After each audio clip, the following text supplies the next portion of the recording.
Hello les amis, je vous retrouve pour une nouvelle vidéo sur le football français et la Ligue 1 et je vais vous présenter les statistiques en détail du match PSG-Metz. C'est un match qui a lieu ce 20 décembre 2023 et qui comptait pour la 18e journée de Ligue 1. Donc dans cette vidéo, je vais revenir sur les statistiques de toutes les des deux équipes, toutes les stats. J'ai même créé des stats qui n'existent pas, des pourcentages. Vous saurez tout exactement sur ce match. Le PSG a gagné 3 buts à 1 contre Metz. Vous saurez exactement les stats des joueurs, qui a fait un bon match ou pas. On va décortiquer ce match de long en large, comme vous le verrez nulle part ailleurs. Vous allez voir, ça va être super sympa et super intéressant. Alors donc PSG Metz, ça a été une victoire du PSG 3 buts à 1 avec à la 49e un but de Vitinha sur une passe de Lee. Ensuite Mbappé a marqué à la 60e un but exceptionnel, transversal rentrant, une frappe de 25 mètres magnifique sur une passe de Vitinha. Donc PSG menait 2 buts à 0. Ensuite Metz est revenu à 2 buts à 1 sur un but du Dol à la 72e sur une passe de Camara. Puis le PSG a triplé la mise par Mbappé à la 83e minute pour gagner 3 buts à 1. Alors, un match qui s'est joué totalement en deuxième mi-temps, parce qu'à la mi-temps, il y avait 0 à 0. On arrive maintenant aux statistiques. Alors les statistiques, on va quand même décortiquer ce match de long en large. Alors en possession de balle, le PSG a eu 74,6% de possession de balle. Bon, 75%, ils ont eu les trois quarts du temps la possession de balle, tout simplement. Et ça se ressent dans les passes tentées, 826 à 270.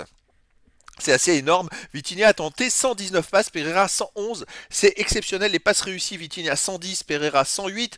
Alors que vous voyez, côté Metz, on se retrouve avec des joueurs qui ont fait 30 passes dans le match. Les meilleurs joueurs, c'était assez incroyable.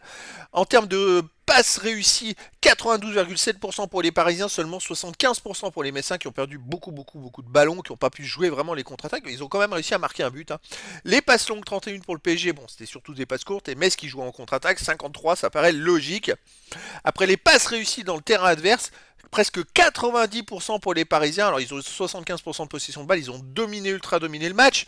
Tandis que Metz, quand ils ont passé le milieu du terrain, ils ont réussi qu'une passe sur deux. C'est compliqué. À Paris, c'est très compliqué. On arrive au centre tenté. Alors Paris n'a pas fait trop de centres, finalement 11, alors que Metz c'est 13, mais vu que c'était des contre-attaques, c'était le meilleur moyen de pouvoir aller jusqu'au bout. Et pour Paris, seulement 11 centres. Et 3 réussis sur les 11 côté Metz, c'est les mêmes stats, alors que finalement, le PSG a eu beaucoup plus de possession de balle dans le camp de Metz que Metz dans le camp du PSG. Alors ça c'est un petit bémol pour le PSG, il n'y a pas beaucoup de centres. C'est vrai qu'ils ont pas un avant-centre qui est capable de marquer des buts de la tête, donc c'est compliqué. Alors voilà, ça c'est une petite faiblesse.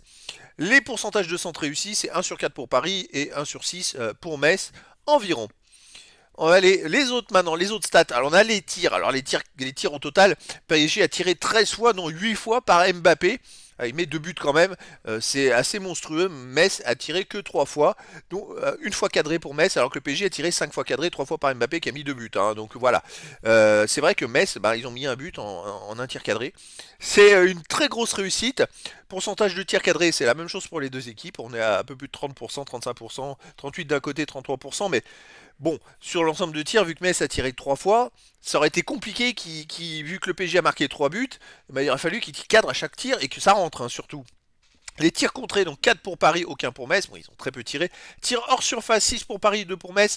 C'est-à-dire que Metz a quand même tiré 3 fois, dont 2 fois en dehors de la surface. Ils ont pu faire qu'un seul tir dans la surface de réparation. Et je crois que c'est ce tir où ils marquent le but, justement. Le PSG a pu faire des deux côtés. Et puis d'ailleurs, Mbappé il marque un but en dehors de la surface de réparation. Les occasions 11 à 2 pour PSG, ultra dominateur. Les corners 5-5. Bon, c'était équitable. Les poteaux 1 pour le PSG, aucun pour Metz. Bon, ça peut arriver quand on domine beaucoup, tirer sur le poteau. Ça peut arriver. On arrive alors ça c'est plus les stats défensives. Les tacles tentés. Alors le PSG c'est que 6 tacles tentés et Metz c'est 17.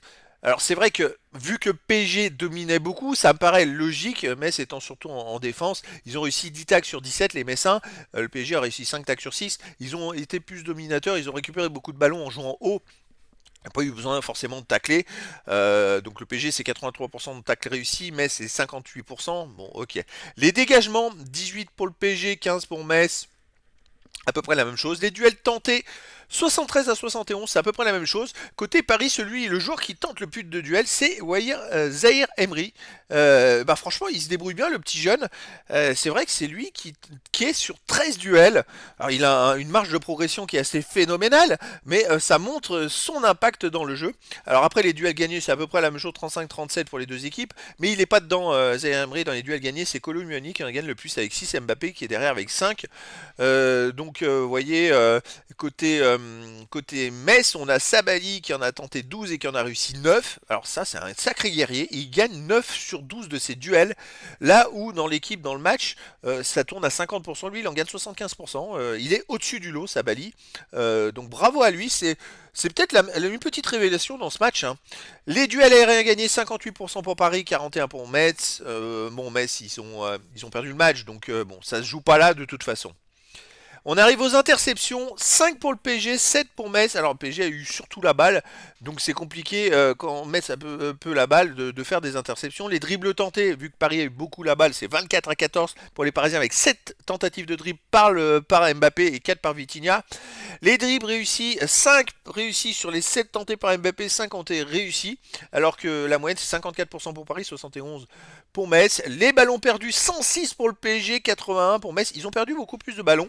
Mais par contre, ils en ont récupéré 48 et Metz 37. Alors, ils ont récupéré beaucoup de ballons grâce au fait qu'ils ont joué très haut. Alors, par exemple, Marquinhos, je pense que c'est sur des longs dégagements, les Messins. Marquinhos a récupéré 9 ballons comme ça. Vitinha en a récupéré 7. Peut-être sur les premières relances, sur du pressing. Voilà. Alors que les ballons perdus, c'est Vitinha, Barcola, c'est des joueurs qui vont tenter de percuter, qui vont tenter de créer quelque chose, et c'est pour ça qu'ils perdent plus de ballons côté Metz. On a Van der Kerkhoff qui a perdu 17 ballons quand même sur les 81, c'est quasiment un cinquième des ballons de son équipe. On arrive maintenant au hors-jeu, 5 pour le PSG, 0 pour Metz. Bon, le PSG était dans le camp de Metz pendant tout le match, 3 pour Mbappé qui joue souvent à la limite du hors-jeu, c'est comme ça d'ailleurs qu'il va intercepter le ballon du troisième but pour marquer. Les fautes, 6 pour le PSG, 9 pour Metz, un peu plus pour Metz, mais ils n'avaient pas trop la balle. 4 fautes pour Jean-Jacques quand même, à souligner. Les fautes subies, donc 9 pour le PSG, 5 pour Metz. Celui qui subit le plus de fautes, c'est Kolo Muani avec 3, Zahir Emery 2. Et côté Metz, c'est Sabali qui a subi 4 fautes.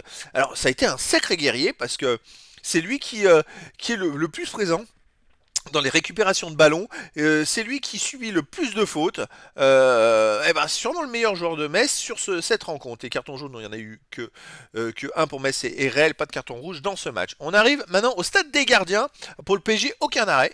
Et pour le gardien de Metz, 2 arrêts. Alors les relances de main tentées, relance main réussie, c'est 2 pour le PSG, 3 pour Metz. Bon, c'est pas des gardiens qui ont touché beaucoup la balle. Par contre, ils ont touché la balle avec les pieds. Où justement le gardien du PSG a tenté 24 passes, il en a réussi 23, 95%. Par contre le gardien Metz, c'était des dégagements en panique. Il en a tenté 33 des passes, il en a réussi que 13. C'est-à-dire qu'il a perdu 20 ballons. Les Parisiens ont récupéré 20 ballons sur des dégagements du gardien messin. Donc grâce au pressing dans le camp de Metz, donc on voit tout de suite les statistiques qui sont parlantes. Ils ont joué haut les Parisiens, et dans ce cas-là, le gardien Metz il dégage, et ça arrive 2 fois sur 3 sur un joueur de Paris. Ça c'est important comme statistique. On arrive maintenant aux statistiques des joueurs. Alors là, dans cet onglet, on a les minutes. Bon, on voit, ça inclut les titulaires, les remplaçants, les passes réussies et les passes tentées avec le pourcentage. Les centres réussis sans tenter, avec le pourcentage de centres. Alors côté parisien, celui qui a fait le plus de centres, c'est Lee. Il en a fait 6, 2 réussis seulement. Bon, il n'y a pas eu trop de centres réussis. Côté Metz, on a par exemple Van der Kerkhoff, c'est un défenseur. Hein, il a tenté 9 centres, il n'en a réussi qu'un. Voilà, ça c'est quand même des statistiques qui sortent un peu de l'ordinaire. Sinon, le joueur de Metz qui touche le plus de ballons, qui a tenté le plus de passes, c'est Endoram qui en a tenté 36. Et quand on prend les titulaires de Paris, on a Kolo Muani qui en a tenté que 26, on va parler que des titulaires. Kolo Muani, c'est le joueur en titulaire qui a tenté le moins de passes, parce qu'après on monte à 47 pour Barcola, 51 pour Mbappé, 54 pour Lee. C'est-à-dire que les moins bons joueurs en termes de stade de passe côté parisien font partie des meilleurs, sont au même niveau que les meilleurs côté Metz, qui a très très peu touché la balle. C'était très compliqué pour eux. On a l'attaquant Assoro côté Metz qui a joué 171 minutes, qui a touché que 9 ballons, enfin qui a fait que 9 passes tentées, pardon. Peut-être touché un peu plus de ballons, mais voilà, c'est très très peu de passes pour autant de temps de jeu. En tout cas, on peut s'apercevoir que Zaïre Emery, c'est 77 passes tentées, 74 réussies, très complet au milieu du terrain. Allez, d'autres stats pour les joueurs, là on a les tirs cadrés avec les buts, passes décisives, les dribbles réussis, dribbles tentés, donc ça c'est pas mal. Les tirs cadrés, bah, c'est Mbappé qui sort du lot, qui en a fait 8, qui en a fait 3 sur 8 tentés. Il marque 2 buts hein, derrière. Vitinha fait 2 tirs cadrés sur 2 tentatives, il met un but, il n'y a pas de secret. Pour marquer des buts, il faut tirer cadré. Les dribbles réussis, bah, Mbappé c'est 5 sur 7, il était monstrueux. Sinon on a Vitinha 2 sur 4, c'est des joueurs qui apportent offensivement. Je voulais regarder Barcola, il est à 2 sur 2, Barcola aussi. Donc voilà, c'est des joueurs qui apportent vraiment. Côté Metz, donc c'est le défenseur, c'est le seul tir cadré de la rencontre et c'est lui qui a marqué un but, tout simplement. Sinon, après, c'est assez, pour les dribbles tentés, c'est un peu équilibré. Il y a beaucoup de joueurs à 2, 3 dribbles tentés pendant tout le match. Voilà, bon, l'équipe a été totalement dominée, donc voilà, les stats se ressentent. Alors on arrive au duel gagné, duel tenté et tacle réussi, tacle tenté. Donc ça c'est plutôt des stats de défense. Côté parisien, on voit que Zaïre Emery, il a été plutôt présent puisqu'il a tenté 13 duels et on a gagné que 4. Par contre, c'est le joueur côté Paris qui en gagne le moins. Après, il est jeune, hein. Quand il va se mettre à les gagner avec le volume de jeu qu'il a, il va être monstrueux. On voit que Colomboigny, pour un attaquant, on a tenté 11, on a gagné 6. Ça, c'est quand même pas mal pour un attaquant. Ça, c'est pas rien. Sinon, on a 2 joueurs, c'est Ugarte et Vitinha qui en ont tenté 9, qui en ont réussi que 3. Et après les tacs tentés, on a Barcola qui fait 2 tacs sur 2. Donc c'est plutôt intéressant pour un attaquant. Mais sinon, voilà, les Parisiens ne sont pas une équipe qui ont taclé beaucoup.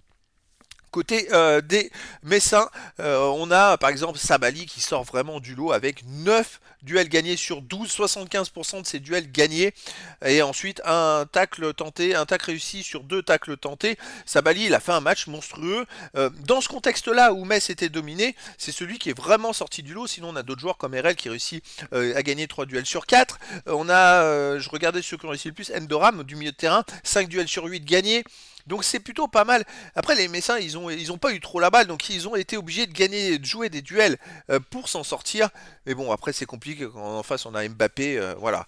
Côté interception, ballon récupéré, ballon perdu, faute, faute subie, hors-jeu, jaune, rouge. Voilà, c'est des stats un peu intermédiaires mais qui sont très importantes. Les interceptions, il n'y a pas de joueur qui sort du lot. Côté Metz, on a 2 joueurs à 2 interceptions, c'est Doram et Jean-Jacques. Côté Paris, on a que des joueurs à 1, mais il n'y a pas trop d'interceptions. Les ballons récupérés, alors celui qui récupère le plus de ballons c'est Marquinhos côté PSG, mais ça moi je pense qu'il a dû en récupérer pas mal sur des dégagements du gardien qui partaient n'importe où. Sinon on a Vitinha au milieu, Zaïre Emery c'est 5 ballons récupérés et les ballons perdus, 9 ballons perdus pour Zaïre Emery. Alors ceux qui perdent le moins de ballons, bah, derrière c'est ceux qui ont le moins touché. Pereira, non Pereira il a fait beaucoup de passes mais il a perdu que 4 ballons, il était hyper précis quand même, hein. Skriniar le défenseur en perd 6, Marquinhos 7, eux ils ont touché moins de ballons. Mais c'est vrai que Pereira c'est le deuxième joueur en termes de ballons touchés, en termes de passes effectuées dans ce match et il a perdu que 4 ballons, donc chapeau à lui. Après les fautes, bon ça veut rien dire, mais on voit que Zaïre Emery il fait 2 fautes, il en a 2 subies sur lui et Colomboigny en a 3 subies sur lui. Les hors-jeux, celui qui est le plus hors-jeu c'est Mbappé 3. Bon, après il a quand même réussi à marquer le deuxième but, c'est le troisième but de Paris, il marque en partant à la limite du hors-jeu pour intercepter la balle d'un défenseur. Voilà, donc c'est bien de jouer à la limite du hors-jeu. Dans certaines situations, ça peut permettre éventuellement de marquer des buts. La preuve, ça a marché. Côté Metz, je dirais que le ballon récupéré, bah, Maïga, 7 ballons récupérés et 7 ballons perdus. C'est-à-dire qu'il a récupéré autant de ballons qu'il en a perdu. Alors ça, c'est une belle stat pour lui. Et c'est une belle surprise. Sinon, on a Traoré le défenseur qui récupère 5 ballons et qui en perd aucun. Bon, après, il a peut-être pas touché beaucoup de ballons. Je vais remonter, on va aller voir Traoré, le défenseur. Combien il a tenté de passes? Il en a tenté 21, il a réussi 21. Bravo, Traoré. Une belle stat. Il a perdu aucun ballon. Ça, c'est à souligner quand même. Après, celui qui était sorti du lot, donc c'était Sabali. 6 ballons récupérés, 7 ballons perdus, 4 fautes subies. Il a été monstrueux, hein. Franchement, Sabali sur ce match-là, il ressort du lot côté Metz. Et côté Paris, ben, on a pas mal de joueurs qui ont été très performants. Allez, on arrive au classement de la Ligue 1 et donc après cette rencontre, le PSG est premier de la Ligue 1 avec 40 points en 17 matchs, 12 victoires, 4 nuls, une défaite seulement, 42 buts pour, 14 contre plus 28 de différence de but. Ils ont la meilleure attaque, la deuxième défense, ils ont 5 points d'avance sur le deuxième Nice. Donc c'est un très très bon milieu de saison pour les Parisiens qui sont en course pour aller chercher le titre. De son côté, l'autre côté, Metz est 14e du classement avec 16 points en 17 matchs, 4 victoires, 4 nuls, 9 défaites, 16 buts marqués, 27 encaissés, moins 11 de différence de but. Ils ont même les mêmes stats d'ailleurs que Lyon, qui était dernier il n'y a pas si longtemps et qui vient de refaire une remontada pour arriver ex aequo avec Metz. Et donc Metz a 2 points d'avance sur le premier relégable Toulouse, donc ils ont besoin quand même de marquer des points pour s'éloigner de la zone rouge. Au niveau des buteurs, alors Mbappé ultra domine le classement, il vient de marquer 2 buts, donc il est maintenant à 18 buts en 16 matchs, il tourne à plus d'un but de moyenne par match, c'est exceptionnel. Il a 10 buts d'avance sur le deuxième au classement. Il n'y a rien à dire, franchement, c'est extraordinaire. Et après, on a Vitinha qui arrive avec 5 buts, qui est 7ème ex aequo. C'est pas mal aussi, Vitinha qui arrive 7ème ex aequo, meilleur marqueur pour le PSG finalement. Il réalise une saison plus que correcte. Les passeurs décisifs, alors pour le PSG, on a Dembélé qui était blessé, qui est toujours à 5 passes décisives. Sinon, on a Hakimi qui est à 4. Et voilà, Vitinha n'est pas encore arrivé dans cette stat. Mais bon, il y a d'autres joueurs. Point de vue passes décisives, ça se détache pas trop. Les meilleurs en ont que 5. Donc il faudra voir dans les mois à venir ces statistiques-là, s'il y a des joueurs qui sortent un peu du lot. Donc voilà les amis, c'était la présentation des statistiques en détail du match PSG-Metz qui a eu lieu ce 20 décembre 2023 pour le compte de la 18e, non c'est même 17e journée, pardon, je vous ai mis 18e, c'est la 17e journée, c'est faux. Voilà, 17e journée de Ligue 1. Et donc le PSG a gagné 3 buts à 1 contre Metz. Et tandis que le PSG gagnait 3-1, et ben ils ont réussi à conforter leur avance en tête de la Ligue 1. Et grâce à cette victoire, ils ont 5 points d'avance sur le deuxième. Donc les amis, voilà, je verrai si je peux continuer à faire des stats. Oh, c'est juste ce bug là, c'est vrai qu'il y a énormément de formules. Alors j'ai créé une base avec beaucoup de formules, avec beaucoup de... pour essayer de récupérer les stats de pas mal de sites internet et de tout cumuler pour vous proposer cette synthèse. Alors effectivement, c'était la première fois et je vais voir si je peux reproduire ça pour d'autres matchs parce que là, ça va être très très précis. Je vais voir comment je peux jumeler ça avec les présentations de matchs. Ça pourrait être très intéressant pour la suite. Alors ça va être compliqué, j'ai un peu de retard là, on a fait la moitié du championnat. Si je dois rattraper tous les matchs de tout le début du championnat, ça serait compliqué, mais on verra pour la saison prochaine. Donc voilà les amis, et bien écoutez, je vous dis à très bientôt pour une nouvelle vidéo.